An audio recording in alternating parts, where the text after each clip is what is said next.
So here I am sat in my new build flat, which I actually purchased over 6 years ago now, and during that time I have then gone on to purchase a new build house, and I am already in the process of buying another one, which is why I think I am a good candidate to make a video talking about the 5 things that I wish I knew before buying my first new build property. So if there was anybody out there looking to buy theirs, they can get the heads up that I didn't get in the first place. So without wasting any more time, let's get into it. Flat prices and house prices do not trend alongside each other. Now, when I was actually in the market of purchasing my first property around 6 years ago now, I was getting all of the same advice from all of my peers, family members, and that was just go ahead and buy a property. It doesn't really matter what you buy, they're all going to go up at some point. And whilst if we do look at kind of historical rates and stuff like that, that does ring somewhat true. However, what doesn't ring true is that different types of property go up at different rates. For example, this property right here I've recently just had valued, and it's currently sitting at around £10,000 more than the price I paid for it back in 2017. However, if we were to compare this house right here, or this flat here, to the house that I purchased late 2020 and sold in late 2022, that property went up £90,000 during just a 2-year time frame versus £10,000 increase over a 6-year time frame, which really does tell me that flats and house prices do not go up at the same rate, and this is something that I didn't know when I was buying my first property. Now, I know things like location play a massive role when it comes to prices going up in the future, but when I actually look at it, this flat right here is in a much better location than the house that I sold for a £90,000 profit, which really does tell me that there are different factors in terms of the different types of properties that you're going to be buying in terms of their price increases. Now, one big thing that probably stands out to me, which is something I couldn't have controlled at the time, was that COVID came around and there was a big race for space. People didn't want to be in flats.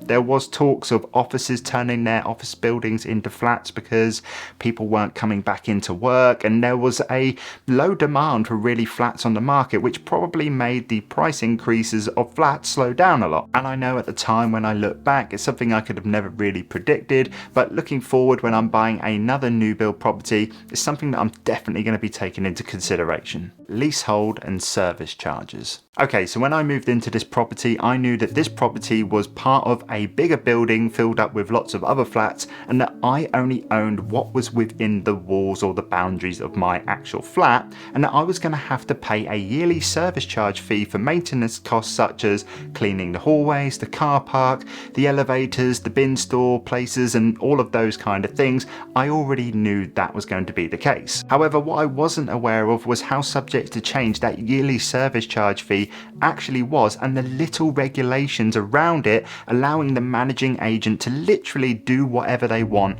with your service charge fee. In the 6 years that I have lived or rented this apartment out, that service charge fee that I was paying originally has gone up over £1,000 without really no rhyme or reason as to why that has done that. There is actually a big thing going around flats and service charge fees, and how there is no regulations that can control these managing agents literally doing or charging whatever they want without you really being able to do anything about it. But having said that, if I knew about this, which I probably should have done more research into before I moved into this flat, it could have even swayed my decision whether I was actually going to buy a flat or an actual house. Defects. Now, this one was a real major oversight for me, and this was because I was buying a brand new property and I knew I was paying a premium on a new property. I thought it was just going to be new, just like anything else I bought, maybe new like a car or anything that you would buy new. You just expect it to be perfectly come out of the wrapper, but when it comes to properties, it's of course going to be a little bit different, and I definitely saw this as a bit of an oversight. I remember when I was given my first month to go around the entire property and make a list of all the different defects, I came out with around 35 different defects in this flat alone, which is actually considered low for a new build property, which I then went on to learn. And the thing that was a little bit annoying for me is that whilst you do get all of these covered and somebody does come and fix these, it actually takes quite a long time for these all to be fixed. And when you have a brand new house or a brand new flat, you want it to be perfect when you move in, because like I said, you pay that premium on that new house, but sometimes you don't get it fixed as quickly as possible. So in terms of my advice for those looking to buy their first new build property, I would definitely look into what the defect policy is on the property. I would look into the warranty the property has, and I would also look at reviews of the developer in terms of how well they handle defects for previous homeowners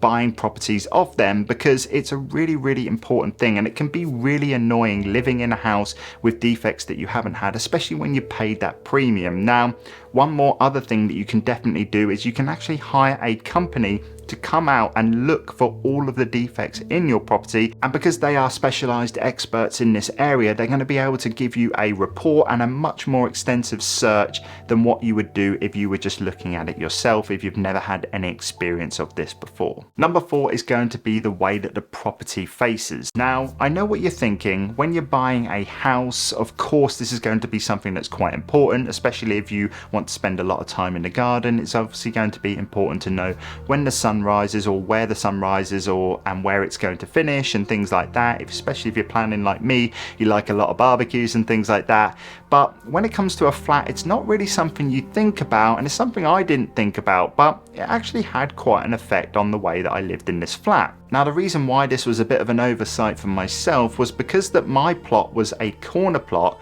This actually meant that I was going to have different rooms facing different directions, and the way that it actually worked out was that my bedroom actually faced the direction in which the sun rose in the morning. Now, the reason why this was so significant, and whilst it sounds quite nice, you're going to be able to sit there and watch the sunrise from your bed and things like that, whilst I didn't really do that, what actually started happening for me was that my bedroom, from like 6 or 7 o'clock in the morning, because I had a big window in there as well, it started to get very hot and uncomfortable in the mornings, which for one meant that I probably didn't get to lay in as much because I just needed to get out of bed. But 2, it was just not very comfortable, and I like to wake up feeling kind of cool and refreshed and not in just some big hot sweaty mess. Furnishing your property is not cheap. Now, this one probably has to be the biggest oversight of them all, simply down to the fact was that because I spent all of this money on this amazing apartment, which I couldn't wait to live in, the second I got here, I realized that